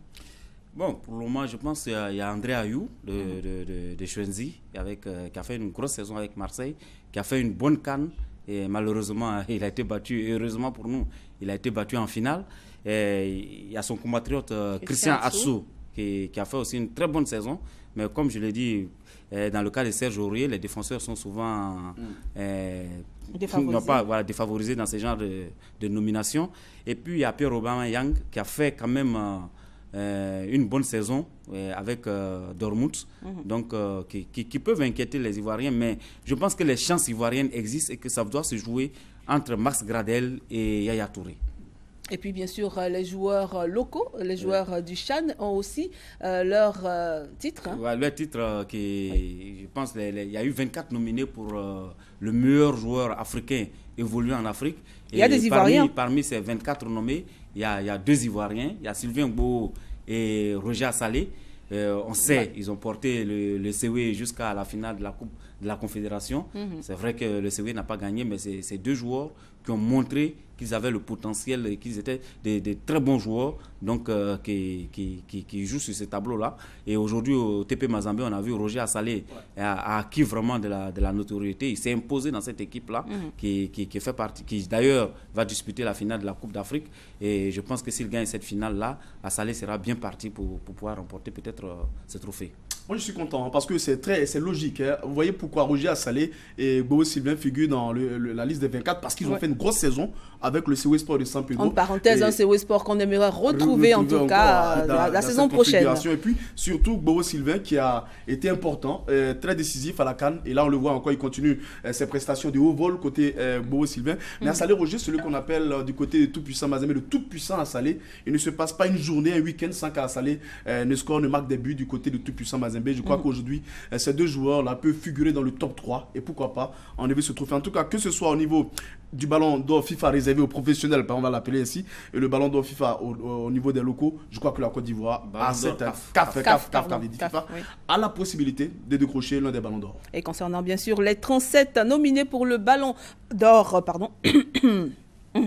pour le ballon d'or africain, eh bien la liste sera réduite à 10 le mois prochain. Ensuite, il y aura une liste de 5, puis 3 seulement seront retenus avant donc la cérémonie prévue en janvier prochain du côté de Lagos. Il faut rappeler que notre compatriote Yaya Touré a déjà remporté 4 fois ce trophée en 2011, 2012, 2013 et 2014. Et puis Samuel Eto'o également, le Camerounais, a 4 titres 2003, 2004, 2005, 2010. Sans oublier le DD national, Didier Drogba, qui en a 2, bien sûr, en 2006. Qui vient même d'inscrire un but le week-end dernier, le 9e but en 9 matchs. Et donc qui donne la possibilité à son équipe de pouvoir participer aux playoffs, puisque là-bas c'est une autre formule, c'est pas la même formule que dans nos championnats. Voilà. Le CHAN, il s'agit du championnat d'Afrique des Nations ou, si vous voulez, la CAN des locaux. Eh bien, c'est au Rwanda du 16 janvier au 7 février prochain. Dans la zone ouest à la Côte d'Ivoire prépare ce rendez-vous. Elle qui était en match amical opposé au Cameroun. C'était ici à Abidjan. Oui, un bon test pour les éléphants locaux. Qui, à la différence du Cameroun qui est déjà en jambes et qui va jouer le week-end prochain en RDC. Et le Cameroun a joué la semaine dernière face aux Lions de la Teranga, où ils ont été battus 2-1 avant de venir à Abidjan. Les éléphants, eux, disputaient leur tout premier match amical et c'était le tout premier match de préparation des éléphants. On a trouvé une équipe pas encore physiquement prête, mais assez intéressante dans le jeu. D'accord, nous allons donc voir le résumé de cette rencontre qui a opposé la Côte d'Ivoire au Cameroun. Les éléphants locaux ont présenté une copie passable face au Cameroun dimanche en match amical. Ils ont partagé la poire en deux, un but partout, au bout d'une partie qu'ils auraient pu remporter avec un peu plus de présence en attaque. Boakofi Devi a ouvert la marque pour les éléphants à la 22e minute sur pénalty. Un but qui est venu couronner une bonne période de domination ivoirienne. Le Cameroun obtiendra l'égalisation dans les arrêts de jeu de la première période sur un coup franc magistralement exécuté par Jacques Bep Guy. Une égalisation qui va freiner les Ivoiriens dans leur élan offensif. Et au retour des vestiaires, les Lions indomptables vont mettre plus d'impact physique dans le jeu et empêcher les Ivoiriens de poser le cuir comme ils le souhaitent. La Côte d'Ivoire a failli nous poser des problèmes quand on était en 4-3-3. Donc les enfants sont vite adaptés. Quand on est passé en 4-3-3, je crois que là, il est positif sur le plan purement sportif et stratégique. Les éléphants ne trouveront pas la solution. Il est rentré de Mokoro Cheikh, Tiaba Denis, Goua Marc, Gonazo Bi et autres n'y changeront rien. Les jeunes poussés de Dussier buteront sur le roc camerounais. Un bon test avant le déplacement à Accra pour affronter le Ghana en éliminatoire du CHAN 2016. On peut s'appuyer sur le match de ce soir. On va corriger ce qui n'a pas bien fonctionné. Et puis on a encore une semaine de travail devant nous. Ça va nous permettre de bien se projeter sur ce match de dimanche prochain. Malgré ce nul concédé face au Cameroun, les éléphants ont montré de bonnes choses, surtout dans l'animation du jeu, et peuvent espérer un bon résultat au Ghana. Alors Michel Dessuyé, il n'a pas de vacances du tout, hein. Il est très sollicité. Voilà. Nous sommes de tout cœur avec vous, hein, Michel, il n'y a pas de souci. Alors, on voit la Côte d'Ivoire sur le plan international, qui s'en sort très bien, d'ailleurs championne d'Afrique en titre. Et sur le plan national, je veux dire, dans la compétition, dans le CHAN, c'est un peu compliqué pour les Ivoiriens, alors que le championnat de Côte d'Ivoire est quand même dit parmi les meilleurs de la sous-région. Ça s'explique, Cathy. Regardez un peu chaque année, à chaque fois que le CHAN va être organisé, c'est pratiquement au moment où nous sommes en pleine période de mercato. Cette année, je suis en train de regarder, je vois comment il doit souffrir, hein, Michel Dussuyer, parce que là, vous avez des joueurs comme Soumaro Bangali, Davila, des joueurs comme Gloudoué Ange, beaucoup de joueurs de certains clubs qui ont quitté carrément la Côte d'Ivoire pour aller du côté d'autres au niveau du Maghreb, d'autres sont partis même en Guinée-Conakry. Aujourd'hui, il n'y a pas le même groupe ne reste pas pendant plus de 2 ou 3 mois. À chaque moment, à chaque fois que le championnat s'arrête, immédiatement, les quelques bons joueurs, comme on dira ici, vont directement dans d'autres championnats. Donc, ils n'ont jamais eu le temps de faire un groupe assez sérieux, assez solide ici. Parce que le CHAN est réservé exclusivement aux joueurs évoluant au pays. Y a-t-il des solutions ? Y a-t-il des solutions ? Il faut simplement mettre les moyens à la disposition de ces clubs et suivre ces moyens, parce que ça ne sert à rien de donner une subvention et puis ne pas suivre au quotidien la subvention, où ça va. Vous avez peur que la subvention aille... Ah non, si ça reste seulement dans la poche de quelques dirigeants, non. Il faut d'abord maximiser un peu cette subvention. Ça a été fait déjà avec 50 millions aujourd'hui. On espère bien que si la FIFA a des moyens encore, on va pouvoir augmenter et voir un peu et fixer un quota pour quand même permettre à ce joueur de vivre décemment et de rester ici. Parce que si un joueur a 400 000, 500 000, il va aller faire quoi en Guinée-Conakry, il va aller faire quoi du côté de Libreville. Il faut maintenir ces joueurs-là aussi longtemps pour qu'on puisse aller loin dans cette compétition. Parce que figurez-vous que même le CHAN organisé ici en 2009, on a été ridicule, ça c'est le thème ESA, parce qu'on n'avait pas de joueurs véritables pour affronter cette compétition. Alors, Est-ce qu'il y a une solution donc, pour retenir ces joueurs ici parce que ce n'est pas très reluisant du côté du CHAN? Une solution, il n'y a pas de solution miracle. Bien sûr. Je pense que si les clubs ont les moyens de les retenir, ils allaient les retenir, mais les clubs n'ont pas les moyens aujourd'hui. Il faut dire que beaucoup de clubs ivoiriens sont surendettés. Donc il y a un gros problème financier au niveau du football ivoirien. Les clubs n'arrivent pas à suivre la surenchère imposée par les clubs guinéens ou des clubs des RDC ou des clubs d'Afrique du Nord. Donc ça, c'est un gros problème. Mais pour en revenir aux équipes du CHAN, il faut dire, est-ce que la fédération prend au sérieux cette compétition-là elle-même?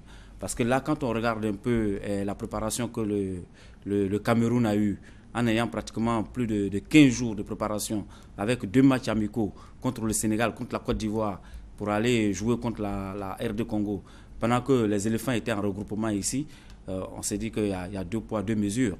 Donc, est-ce que cette compétition est prise au sérieux par la fédération? Sinon, quand on regarde un peu la configuration aussi des joueurs qui ont été retenus par Dussier pour jouer ces matchs amicaux face au Cameroun, il y a quand même un potentiel énorme. Avec les Yao Serge Nguessan, les Gonazobi, les Bois Devi. Donc, il y a vraiment un potentiel énorme. Mais cette équipe a manqué véritablement des rythmes. Elle a montré de bonnes choses, mais elle manquait des rythmes. Et dès que les Camerounais ont compris, ont posé l'impact physique, les éléphants ont été noyés dans le match. Donc, il y a un problème de préparation. Voilà, il faut leur donner les moyens de se préparer sérieusement. Ce sera rectifié. Parce que dans une semaine, c'est le Ghana, c'est un beau pays de footballeurs. Ils ont quand même quelques moyens pour maintenir leurs joueurs au niveau de leur championnat. Ils ont des très bons clubs également, le CL Ghanéen. Donc il faut sérieusement, dans cette dernière semaine-là, préparer pour aller faire un bon résultat et chercher à se qualifier ici. Mais l'une des images que je voulais donner, parlant de cette équipe des éléphants locaux, regardez les deux meilleurs joueurs des 2 dernières années. Assale Roger, meilleur joueur de Côte d'Ivoire, il va au tout-puissant Manzembe. Bayo Bakoum, meilleur joueur de Côte d'Ivoire, l'année qui suit, après 1 an, il va du côté de l'Étoile du Sahel. C'est vrai que c'est un peu difficile. C'est clair, c'est difficile pour les entraîneurs. D'accord, prochain match donc. Toujours est-il que même si il a l'Étoile du Sahel ou je ne sais dans quel autre championnat africain, il peut être rappelé pour jouer le CHAN. Voilà. Donc il va falloir aller les chercher alors. Il faut aller les chercher. C'est quand ils ne jouent plus sur le continent africain qu'ils ne peuvent pas passer au CHAN. Il faut renforcer parce que nos joueurs ne sont pas en Europe. Donc Assale aurait pu venir renforcer cette équipe-là, peut renforcer cette équipe. N'est pas titulaire pour jouer, avec l'équipe nationale. Mais là, on va dire que c'était un match amical, donc on espère qu'avec le prochain match, il y aura donc les joueurs que nous attendons, dont vous parliez tout à l'heure. Prochain match donc le 18 octobre, Ghana-Côte d'Ivoire, puisque le match se jouera du côté du Ghana. Et puis à côté de cette rencontre, il y aura également le Nigeria qui reçoit le Burkina Faso et la Guinée qui reçoit le Sénégal. Le patron du football africain, Issa Hayatou, était à Abidjan lundi dernier, vous l'avez vu, en visite privée au président de la fédération Augustin Sidi Diallo pour lui présenter ses condoléances suite au décès de sa génitrice. Mais il a également rendu une visite de courtoisie au ministre des Sports, François Albert Amichia. Salif Ouattara pour le résumé. Arrivé le lundi 5 octobre à Abidjan dans le cadre d'une visite privée, Issa Hayatou, président de la Confédération africaine de football, s'est rendu dans la soirée du mardi 6 octobre au domicile du ministre des Sports et Loisirs, François Albert Amicha, en compagnie du président de la Fédération ivoirienne de football, Augustin Sidi Diallo. Objectif du premier responsable du football africain, féliciter François Amicha pour sa nomination au poste de ministre des Sports et Loisirs. Issa Hayatou a profité de l'occasion pour aborder l'organisation de la Coupe d'Afrique des Nations de 2021. La compétition phare du football africain se déroulera en Côte d'Ivoire en 2021. La CAF accorde une attention particulière à ce dossier, notamment la construction des infrastructures devant abriter la compétition. Heureux de recevoir de vives félicitations du président de la CAF, le ministre François Albert Amicha a rassuré son hôte de la disponibilité du gouvernement ivoirien à organiser la grande messe du football africain prévue en 2021.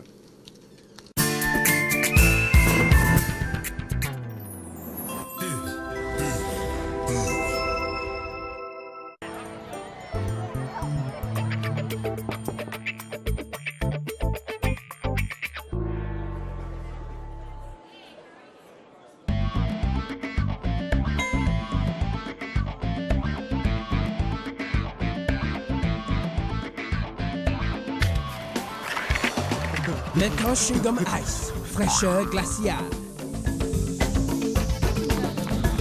Nouveau Mentos Chewing-Gum Ice. Moi, c'est Candia et voici ma famille. Je vous présente Eric, le papa connaisseur. Il ne boit pas, il déguste. Elle, c'est Jamie. Elle ne dit pas menthe au lait, mais menthe au Candia et ne partage qu'avec sa maman et Junior, le futur champion. Voici Yannick, la star de la maison. Il boit Candia à la bouteille, c'est plus simple. Lui, c'est le vieux Joe, l'homme de fer, toujours en forme.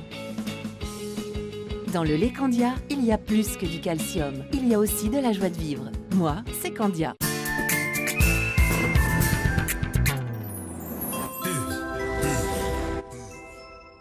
Pour venir donc à Issa Hayatou, il faut dire que le président de la CAF a une très belle histoire avec la Côte d'Ivoire. Ah oui, ça dure depuis longtemps, avant même son élection à la tête de la Confédération africaine de football en 1988.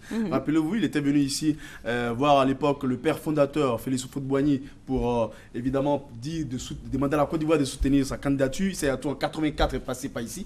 Ensuite, l'histoire est claire, il est président de la Confédération africaine de football. Il vient juste présenter ses condoléances à la famille Sidio, patron du football ivoirien, salue également les autorités de Côte d'Ivoire. Et le lendemain, il est président intérimaire, c'est vrai, de la FIFA pour la première fois qu'un Africain occupe ce poste. Il est le patron du football mondial. Comme quoi, la Côte d'Ivoire apporte beaucoup de bonheur à Issa Hayatou. Ça, c'est clair. On vous l'accorde, on vous l'accorde. Brice, vous l'avez dit, Issa Hayatou désigné pour assurer l'intérim à la tête de la Fédération internationale de football après la suspension du président Sepp Blatter par la commission d'éthique. Il doit être en place donc jusqu'au 6 janvier 2016. Oui, c'est une bonne nouvelle pour le football africain. Hayatou est le plus ancien des vice-présidents, donc logiquement, l'intérim devait lui revenir. Et c'est un honneur fait au football africain qui a apporté beaucoup de choses sur le football, dans le football mondial. Aujourd'hui, beaucoup de joueurs africains se jouent en Europe, dans le meilleur championnat européen. L'Afrique, c'est quand même 54 voix au niveau de la FIFA. C'est une des confédérations les plus fortes. Et pendant longtemps, l'Afrique avait été un des parents pauvres, avec l'Asie de la Fédération internationale de football association. Donc c'est juste un bon retour pour l'Afrique de voir un de ses fils devenir président de la FIFA, même si c'est un intérim, mais je pense que c'est un intérim porte-bonheur. Il est président, même si c'est un intérim, il est bien président. Mais ce qui est intéressant dans cet intérim qu'a su désormais le président Issa Hayatou, c'est surtout le fait que l'Afrique n'est pas citée, n'est pas impliquée dans ce scandale de corruption au niveau de la FIFA. C'est vrai qu'à un moment donné, on a voulu trouver quelques Africains, trouver des noms, mais on n'est pas cité. Et ça montre évidemment que quelque part, l'Afrique, cette année, n'est pas dedans. C'est très intéressant. Ça reste entre les Européens et les Asiatiques là-bas, mais nous, on n'est pas dedans. D'accord. Alors, tout à l'heure, vous vous inquiétez donc pour les infrastructures pour les prochaines compétitions organisées par la Côte d'Ivoire. Il s'agit notamment de la francophonie en 2017 et bien sûr de la Coupe d'Afrique des Nations en 2021. Et justement, concernant cette Coupe d'Afrique des Nations organisée par la Côte d'Ivoire du 6 au 9 octobre 2015, une délégation de l'Office national des sports, l'ONS donc, délégation conduite par son directeur général Koné Salif, s'est rendue dans la région du Poro afin de commencer l'identification des sites retenus pour la construction des stades devant abriter cette Coupe d'Afrique des Nations 2021. Les détails avec Anne-Marie Nguesson. C'est par Korogo qu'a débuté cette identification des sites pour la construction d'infrastructures sportives et hôtelières pour la CAN 2021 organisée par la Côte d'Ivoire. 2 sites, plus précisément, ont retenu l'attention du directeur général de l'ONS, Koné Salif, et sa délégation, composée d'un expert du Bureau national d'études techniques et de développement, BNECT, des directeurs régionaux des ministères des Sports et des Loisirs, de la construction et de l'urbanisme et du représentant du préfet de région. Ils avaient à leur côté le chef de canton et les propriétaires terriens. Le premier site identifié est situé dans le village de Patraka. Il servira à la construction d'un stade de 20 000 places. Sur recommandation de l'expert du BNET, la superficie de l'espace octroyé est passée de 15 à 30 hectares afin que le stade puisse disposer d'un parking et de terrain pour les sports de mer. Le deuxième site devant servir à la construction des infrastructures hôtelières et des 2 cités Cannes est situé dans le village de Nyalereka, sur la route de l'aéroport, sur une superficie de 15 hectares. Au terme de l'identification de ces deux sites, le directeur général de l'ONS s'est réjoui du fait que ce projet permettra à la région du Poro d'accélérer son développement. Outre Korogo, ce sont les villes d'Abidjan, Bouaké et San Pedro qui ont été retenues pour la réalisation des infrastructures de la CAN 2021. Voilà, la Côte d'Ivoire se prépare donc pour cette Coupe d'Afrique des Nations 2021. Nous sommes en 2015, donc nous avons 2016, 2017, 2018, 2019, 2020 et 2021, 6 ans pour pouvoir construire ces infrastructures. Ah mais la pression monte, il faut aller au plus pressé parce que c'est clair, il y a d'abord les Jeux de la francophonie avec les infrastructures que nous avons certainement à Abidjan, mais déjà il faut aller un peu plus vite. Aujourd'hui c'est bien, c'est intéressant que le directeur de l'ONS aille faire l'identification des sites. Dieu merci, ils ont quand même permis à l'ONS et surtout à la Côte d'Ivoire de pouvoir avoir encore des hectares en plus. On espère qu'on aura maintenant les premières briques, on va voir un peu sortir les premières pierres parce que vraiment on a hâte de voir des stades à Korogo, à San Pedro, à Man pour permettre à nos équipes, parce que très souvent ces populations-là sont privées de football. L'équipe nationale ne reste qu'à Abidjan. Lorsqu'on est à Korogo pour voir l'équipe nationale, il faut faire le déplacement sur Abidjan. Alors que regardez un peu le Maroc. Lorsqu'ils ont envie de jouer à Casablanca, ils jouent à Casablanca. Ils ont envie de jouer à Rabat, à Marrakech, à Agadir. Permettons à toutes ces populations-là qui sont des fous de football de pouvoir avoir évidemment des stades-là. Allons vite parce que... Allons seulement. Allons seulement. Il y a aussi, la francophonie 2017 qui est très proche.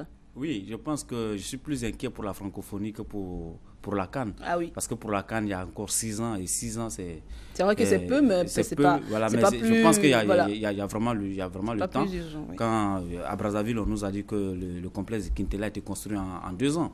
Donc, pour la CAN, il n'y a pas d'inquiétude. À partir du moment où les sites ont été identifiés, je pense que d'ici 5 ans, ces cités sportives et ces stades vont voir le jour.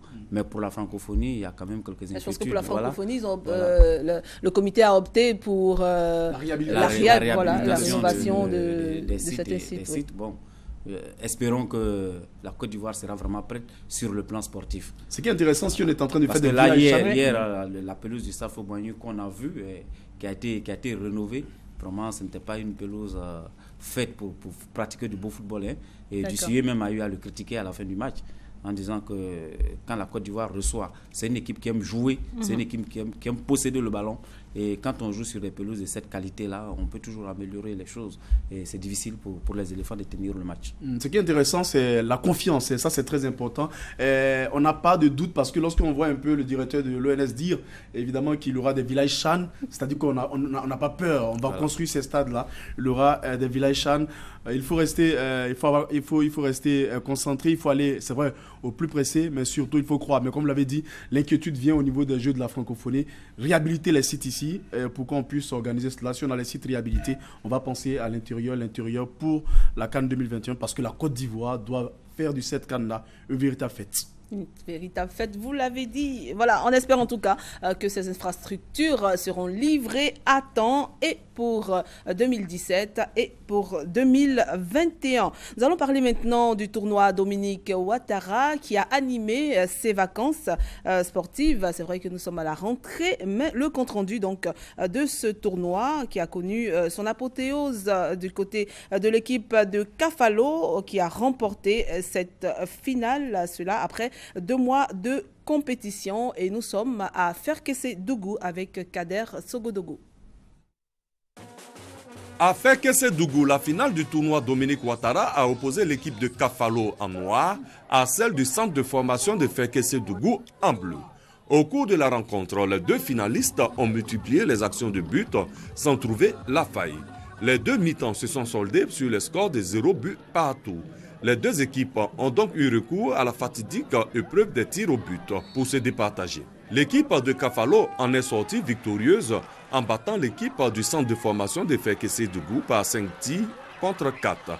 Le tournoi Dominique Ouattara est destiné aux U15. Il se déroule pendant les vacances scolaires et permet aux enfants de passer des vacances saines et agréables. C'est un tournoi qui s'est déroulé dans 50 localités. Et puis nous restons toujours du côté de Ferkessé-Dougou, la 4e édition de la finale dotée du trophée Soro Kigbafori Guillaume a pris fin sur la victoire de l'équipe de Dioulabougou, par la victoire donc de Dioulabougou sur le score de 1-0. Kader Sogodogo. La 4e édition de la finale dotée du trophée Soro Kigbafori Guillaume, président de l'Assemblée nationale, a opposé l'équipe de Dioulabougou en jaune à celle de la gare en bleu. Une rencontre riche en actions de but et d'un niveau technique très élevé. La rencontre s'est soldée par la victoire de Dioulabougou sur le score de 1-0, but marqué à la première mi-temps. Le tournoi Soro Kigbafori Guillaume a pris fin par une soirée de récompenses. Les meilleures équipes et dirigeants ont reçu des trophées. Le parrain salue l'esprit de fraternité entre la jeunesse de la localité. La jeunesse de Ferkessé-Dougou, initiatrice de la compétition, entend apporter des innovations l'année prochaine. Rendez-vous est donc pris pour la 5e édition en 2016. Et puis à présent, les populations de Foyampleu dans la région du Tonki, ce sont des Yacouba, et celles de Soubré étaient en joie. Raison principale, les finales de tournois de football dédiés à la paix et à la réconciliation. Salif Ouattara. La localité de Foyampleu, située dans l'ouest montagneux, a abrité la finale du tournoi Kouan-Gaston, parrainé par Lambert Fekessé. Dotée du trophée de la paix et de la réconciliation, la finale a opposé l'équipe de Seupleu en blanc à celle de Foyampleu. Plus aguerrie, c'est au tir au but que les garçons de Foyampleu se sont imposés. 5 tirs réussis contre 4 au grand plaisir du public. Dans le canton Kamesala, le premier adjoint au maire de Touba, Adama Doumbia, a parrainé le tournoi de l'unité qui opposait l'équipe de Chelsea en bleu à celle du Bayern. Victoire au tir au but pour les Blues de Touba au détriment des Bavarois. À la grande équipe de Chelsea qui est représentée en tout cas dans cette région de la Côte d'Ivoire. Elle est en bleu aussi. Hein. Bleu c'est bleu. Bleu c'est bleu. Voilà. Nous en arrivons donc, nous allons parler de l'Assemblée générale élective des arbitres. L'amicale des arbitres de football de Côte d'Ivoire était en Assemblée générale élective. C'était samedi dernier à la Bibliothèque nationale au Plateau. Sharaf Aboubakar devient le nouveau patron des arbitres de Côte d'Ivoire. Les détails avec Bienvenue Amand et Salif Ouattara. Au bout d'une longue Assemblée générale élective, l'ingénieur informaticien Sharaf Aboubakar a été élu président des arbitres de football de Côte d'Ivoire avec 79 voix contre 74 pour le président sortant Naï Léonard. Une victoire qui décrit clairement le changement voulu par tous les arbitres de Côte d'Ivoire. Et aujourd'hui, nous allons travailler sereinement. Ma joie réside aussi au niveau du fait qu'il n'y a pas eu de consigne de vote. Les arbitres ont voté, je dirais, en toute quiétude, en toute responsabilité. Je tends la main au candidat perdant pour lui dire que nous devons travailler ensemble. Sur 410 votants attendus, 155 ont répondu à l'appel. Le président sortant, Naï Léonard, est fier d'avoir donné un coup d'accélérateur à l'AMAFSI. L'une des missions principales du nouveau patron est de former les arbitres de football de Côte d'Ivoire. Le représentant du président de la Fédération ivoirienne de football, Omer Deoulé, a exhorté les hommes en noir à l'union. Les arbitres de tout grade sont venus de toutes les commissions régionales du pays pour prendre part à cette assemblée générale élective des arbitres de football de Côte d'Ivoire. Depuis 1960, la SICOGI s'est donné pour mission d'offrir le meilleur à ses populations à travers la construction de logements adaptés au cadre de vie des Ivoiriens. Aujourd'hui encore, avec sa nouvelle vision et au travers du programme présidentiel, la SICOGI continue de produire des maisons en adéquation avec des commodités et des prix étudiés pour faciliter le quotidien de sa clientèle. Douée d'une expertise et d'une expérience dans le domaine de la construction, la SICOGI s'inscrit totalement dans l'émergence de la Côte d'Ivoire et ambitionne de demeurer une entreprise immobilière de grande envergure, construisant des bâtiments avant-gardistes pour le bien-être de ses populations. SICOGI, nous savons faire des maisons. C'est avec plaisir que nous avons revu Aboubakar Sharaf, qui est un grand arbitre, qui a marqué en tout cas ce domaine-là en Côte d'Ivoire. Ouais, c'est indiscutablement l'un des meilleurs sifflets de ces 20 dernières années pour la Côte d'Ivoire. Et Aboubakar Sharaf, c'est la 3e fois qu'il se présente à cette élection pour être à la tête de l'amicale des arbitres de football de Côte d'Ivoire. Je crois que c'est bon de faire l'alternance. On a vu Naï Léonard par 2 fois, 2 mandats. Aujourd'hui, Aboubakar Sharaf vient avec son idée, avec son expérience. C'est très intéressant parce que depuis qu'on a doué Noumandiez, on est en train de chercher à pouvoir avoir d'autres arbitres. Il y a des sifflets de qualité, notamment, l'information est là, Dambélé Denis, qui a officié le match au Côte d'Ivoire-Cameroun, sera présent, je crois, au Mali pour Guinée et Sénégal avec le trio Bobé Chérif et Koulibaly Abou. C'est dit qu'on a des arbitres de qualité. Maintenant, qu'est-ce qu'il faut faire? Il faut continuer de former à la base pour pouvoir être quand même ce pays qui a du bon sifflet. Et je crois qu'Aboubacar Sharaf aujourd'hui apportera son expérience et surtout, il y a longtemps, à le voir couler des larmes, c'est-à-dire qu'il avait envie d'apporter quelque chose à cette amicale. Il a connu en tout cas de très bons moments ici en Côte d'Ivoire, Aboubakar Sharaf. Et puis, vous l'avez dit, on a de très bons arbitres pour le football en Côte d'Ivoire. Oui, tout à l'heure, il parlait de Dambélé Denis, qui était déjà même présent lors des Jeux africains, qui était un des sifflets ivoiriens là-bas. Et puis, il y a le jeune Koulibaly Abou aussi, qui est un des jeunes arbitres qui se signale. Donc, il y a une continuité au niveau de la lignée des arbitres ivoiriens de haut niveau. Je ne parlerai pas des anciens, ceux qui ont connu à l'époque les Gras, Ouattara Katina voilà.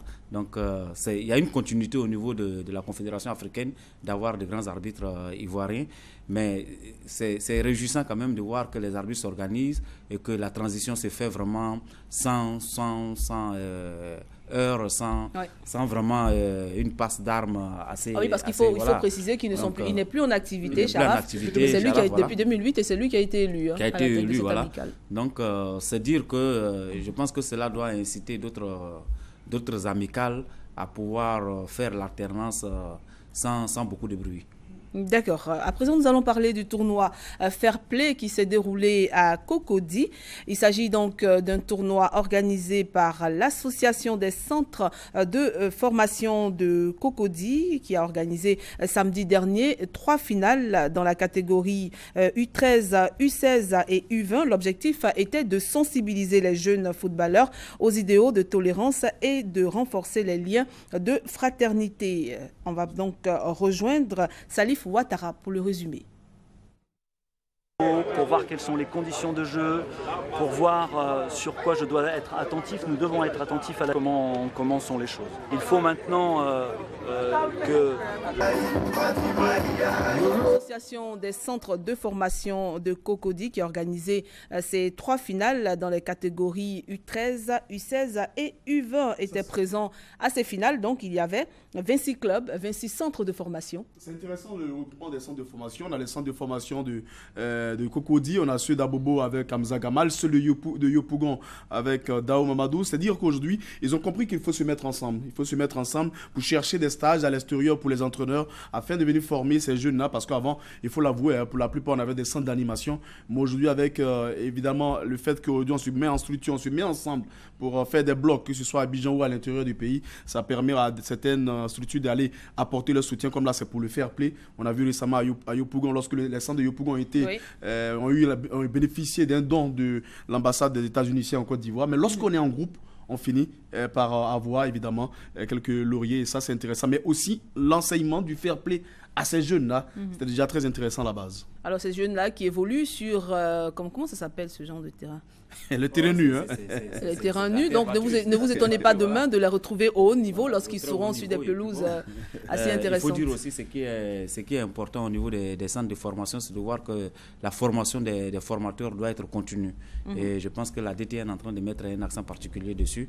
Et c'est pour cela peut-être que les centres de formation dans les différents quartiers commencent à se regrouper plus ou moins en amical. D'accord.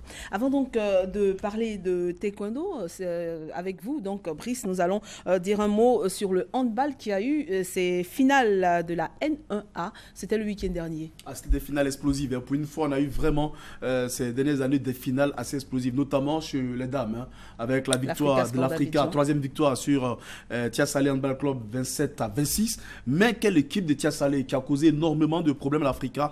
Elles ont mis en difficulté l'équipe de l'Africa. Elles elles sont passées à côté de l'exploit. Et l'Africa, ce qui est intéressant au niveau des dames, c'est plutôt l'équipe de Bandama. Voilà. Maintenant, je reviens sur Tanda. Tanda, en Coupe nationale, a battu l'Africa Sport d'Abidjan. Bandama a manqué de peu de battre l'Africa Sport d'Abidjan. C'est-à-dire que l'année prochaine, on aura même Bandama a manqué de peu de battre aussi l'AS Standard. L'AS Standard. C'est-à-dire que l'année prochaine, on aura ces 3 équipes-là qui vont essayer. Ça va donner, ça va booster un peu notre championnat. Ça va donner une certaine qualité au championnat au niveau des dames. Et encore, ce qui est intéressant, ça met l'Africa en bonne préparation avant la Coupe d'Afrique des clubs champions. Au niveau des hommes, vous l'avez également signifié, la victoire du Red Star qui fait un doublé face à l'équipe de la SOA. Je crois que le Red Star confirme bien que cette saison, c'était sa saison. Mais il y a eu quelques petites erreurs au niveau du coaching, au niveau de la SOA, parce que la SOA tenait un résultat 17-16. Il restait quelques minutes et la SOA jouait à 6 contre 4. Et il y a eu ce temps mort demandé qui, pour moi, était inutile. Mais bravo au Resta. Ça met la pression sur l'équipe de la SOA pour la Coupe d'Afrique des clubs champions. Et puis on rappelle que le championnat de handball est donc divisé en deux. La N1A d'un côté et la N1B de l'autre. Et prochaine étape, ce sera donc les finales de la N1B dont le programme sera communiqué ultérieurement. On parle maintenant taekwondo. Vous voulez réagir sur le handball? Non, le taekwondo. Le taekwondo, d'accord. Dimanche 11 dernier, la fondation Earth Angel a effectué un important don de matériel au club taekwondo La Source à Koumassi. Plusieurs personnalités ont participé à cette activité, dont la championne Marlène Arnaïs, ambassadrice de la fondation Earth Angel. Le reportage de Samira Ouedraogo est dans un commentaire de Anne-Marie Nguessan Koulibaly. 5 kits scolaires, 68 tapis de combat, 300 doboks, 4 plastrons électroniques. Ce sont là les dons de la fondation Earth Angel au club de taekwondo La Source de Koumassi. L'objectif étant de permettre aux meilleurs athlètes de la Fédération ivoirienne de taekwondo qui se battent avec fierté pour représenter la Côte d'Ivoire au plus haut niveau de bénéficier de meilleures conditions d'entraînement afin d'être dans de bonnes dispositions pour les Jeux olympiques de Rio en 2016. L'ambassadrice de cette fondation qui œuvre pour la promotion de l'éducation, la culture et les valeurs du sport, Marlène Anois, médaillée olympique de taekwondo, est fière d'associer son image à cette initiative. Je prédis une médaille olympique aux Jeux de Rio. Je suis extrêmement fière de leur parcours, mais au-delà de leur palmarès prestigieux, c'est aussi les valeurs qu'ils incarnent. Je suis fière, pour moi c'est un honneur d'être à leur côté et de les accompagner dans l'aventure olympique. Ce club La Source de Koumassi a vu naître de grands champions tels que l'olympienne et triple championne d'Afrique Gbagbo Ruth et les vice-champions du monde Logbo Peken et Gbane Seydou. Une grande fierté pour le créateur de ce club, maître Georges Mézi. Ma satisfaction, elle est grande, elle est très grande. Je suis très heureux qu'un jour Marlène Anois apparaît ici dans notre club. Par le biais de mes élèves, on fait connaissance et voilà tout ce qui suit. Et au-delà, elle rencontre des champions, elle découvre des champions. Et la pépinière des champions de Côte d'Ivoire, et elle s'investit carrément à les aider. Et je suis immensément content, je suis très heureux. Les plus jeunes et les internationaux ont quant à eux traduit leur joie par des démonstrations d'attaque et défense et des casses de planche. Je suis très fière de pratiquer le taekwondo. Et je pense qu'un jour aussi, je deviendrai un champion contre Gbane Seydou, Cissé Cheick et Babi Rued et tout ça. Cette cérémonie a été réussie par la présence du maire de Koumassi, Raymond Ndoye, et de celle du gouverneur du district d'Abidjan, Robert Begré-Mwambi. Je salue les champions, mais quand on est champion, on doit continuer à être champion. On ne doit pas s'arrêter en bon chemin, sinon on perd la valeur. Donc je vous exhorte à continuer d'être excellents. J'encourage les jeunes qui apprennent maintenant, les enfants qui apprennent le taekwondo, à regarder l'exemple que constituent les aînés qui sont champions, parce que demain, eux aussi seront champions. C'est dans une ambiance festive que cette cérémonie de remise de matériel a pris fin. En tout cas, cette fédération mérite tout le soutien apporté. Oui, et puis quand on voit un club comme La Source qui a donné des grands champions à la Côte d'Ivoire, n'oubliez pas que Gbagbo Ruth et Cissé Cheick Salah qui sont champions d'Afrique actuellement, Gbane Seydou qui est médaillé d'argent aux Jeux africains et Peck qui a été médaillé de bronze aux Jeux africains. 4 médaillés aux Jeux africains sont sortis de ce club-là.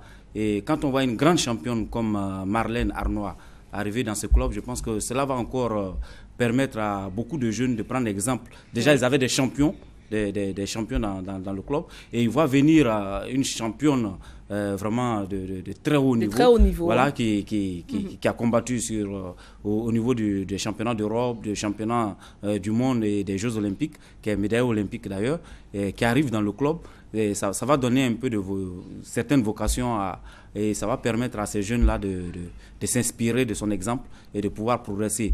Et c'est un exemple que la Fédération ivoirienne de taekwondo aussi donne par la venue de cette championne-là. Et je pense que les Bané, les Gbagbourut et les Cissé Cheikh Salah vont apprendre auprès de cette championne qui a quand même été une pratiquante de très très haut niveau. Elle est d'origine québécoise, française d'origine québécoise, et je vous jure que ceux qui l'ont vu combattre comme moi, c'est une très grande championne. Allez-y. Justement, c'est intéressant parce que dans quelques jours seulement, il y aura ce Grand Prix de Manchester qui pourra donner encore beaucoup de points à nos taekwondo, notamment Cissé Cheikh Salah qui est bien parti pour une qualification au JO, une potentielle médaille également, tout comme Gbagbourut. Et surtout, c'est intéressant pour ces jeunes enfants-là de pouvoir voir s'inspirer d'abord de Cissé Cheikh Salah, Gbagbourut, Bané Seydou et de la championne olympique également, d'apprendre à leur côté et pouvoir gagner. Puis un mot également sur cette fédération ivoirienne de taekwondo. Ils ont fini par renouveler leur commissariat au compte. Ça, c'est une chose appréciable parce que toutes les fédérations n'ont pas encore travaillé à ce niveau-là. Comme le disait le président Baba Cheikh Daniel, c'est pas un vide juridique, c'est un vide institutionnel qui est réglé maintenant, et ça va maintenant permettre à cette fédération-là de mieux pouvoir gérer ses comptes, surtout que au niveau du ministère, on se veut regardant dans toutes les activités au niveau financier de ces fédérations. Et c'est une fédération sérieuse. Nous souhaitons en tout cas le meilleur pour cette fédération qui pourra représenter valablement la Côte d'Ivoire aux différentes compétitions internationales. Parlons maintenant de l'OASU. L'OASU que vous connaissez très bien, l'OASU qui fournit également de grands champions à la Côte d'Ivoire. L'Office ivoirien des sports scolaires et universitaires prépare sa rentrée sportive de la saison 2015-2016 au cours d'un atelier qui a regroupé les délégués de l'OASU des 32 régions et districts de la Côte d'Ivoire. Eh bien, la direction générale de cette institution a fait le bilan de la saison en cours avant de présenter le guide de la saison sportive prochaine. C'était mercredi dernier au siège de l'institution située dans la commune du Plateau. Konaté Ngamblé, Sébastien Wounien, Aïwa. Identifier les forces et faiblesses dans l'organisation des compétitions scolaires et universitaires, envisager les perspectives pour la saison 2015-2016, c'est le but recherché par l'atelier organisé à l'attention des délégués OASU des 32 régions et districts de la Côte d'Ivoire. Pour la bonne tenue des compétitions, le DG de l'OASU a fait le tour des différentes préoccupations des délégués régionaux, donner quelques orientations avant de présenter les perspectives majeures de la saison à venir. Pour la saison 2015-2016, un des credos pour nous, c'est d'être innovant. C'est le challenge nouveau, placer le sport scolaire et universitaire dans une approche globale qui s'imprègne de la vie associative normale, efficace. Les rapports des saisons 2013-2014 et 2014-2015 ont montré un début de renaissance de l'OASU et soulignent que la saison en cours a déjà enregistré la participation de 2350 établissements. 4300 équipes ont été engagées dans les différentes compétitions pour un total de 6892 matchs disputés. Le nombre de licenciés est de 52 325 sur l'ensemble du territoire national. L'Office ivoirien des sports scolaires et universitaires entend donc développer la compétitivité des jeunes sportifs qui constituent le vivier du sport national. Depuis que je suis à l'OASU, je sais qu'il y a une nette évolution. L'OASU évolue en Côte d'Ivoire et particulièrement avec l'avènement du DG actuel qui est là. Parce qu'il est en train de fournir de gros efforts pour que nous sortions vraiment d'où on était avant. Pour le Guémon, n'ont pas de problème. Si vous avez le nombre de licenciés, nous sommes parmi les premiers. Et ce qui est extraordinaire, au Guémon, nous sommes tranquilles. Inch'Allah, Dieu nous aidera pour aller de l'avant. Même si les compétitions ont gagné en qualité au plan de l'organisation, il y a encore quelques dysfonctionnements de certaines structures locales de l'OASU. La région du Poro a la particularité d'être très vaste. Et c'est nos difficultés. La réalité du Poro, c'est ça. La distance va nous joue quand même de gros tours. Parce que la distance par rapport à Bengué, Niel, Non-Foin, Diko, Dougou et Sirasso, on a des problèmes pour relier ces régions, étant donné que quelquefois on n'a pas de transporteurs entre ces villes-là. Cet atelier a pris fin par la présentation du guide de la saison sportive 2015-2016, un ouvrage de cadrage destiné à guider les différents délégués régionaux dans l'encadrement des jeunes compétiteurs durant la saison à venir. Alors, messieurs, en quelques petites secondes, personnellement, quelles sont vos attentes pour l'OASU la saison prochaine? C'est une année charnière pour l'OASU, le directeur connaît seulement, ne cesse de le dire. Aujourd'hui, depuis cette année 2015, on a eu l'installation de toutes les fédérations, aux primaires, au collège, au secondaire et même à l'université. Désormais, les fédérations sont installées et c'est très important qu'on puisse appeler à la rentrée tous ces responsables, on dira, au niveau de ces différentes régions, pour qu'ils comprennent un peu le message de l'OASU. C'est-à-dire, dès l'entame de la rentrée, déjà, il faut penser à permettre à ces jeunes-là d'associer sport et études, et c'est très important, surtout qu'aujourd'hui on a envie de retrouver ce qu'était l'OASU dans les années on dirait 80 jusqu'à 90. On avait perdu de la super, mais depuis un moment ça commence à revenir. Figurez-vous que on avait jusqu'en 2012 moins de 15 000 licenciés. Aujourd'hui on est passé à 52 380 licenciés, c'est déjà énorme, et il faut maintenant rendre cela obligatoire dans nos collèges, lycées et même à l'école primaire. Je crois que cette année est une année importante pour l'OASU. D'accord, quelles sont vos attentes? Oui, il faut espérer que l'OASU redevienne l'usine à champions, parce que l'OASU a fourni pendant longtemps, pendant de longues années, les meilleurs athlètes à la Côte d'Ivoire, que ce soit en athlétisme ou au football. Les champions venaient de l'OASU, et depuis un moment l'OASU était pratiquement dans une situation un peu, je dirais, un peu difficile. L'OASU avait pratiquement perdu de son lustre d'antan, et l'OASU est en train de renaître.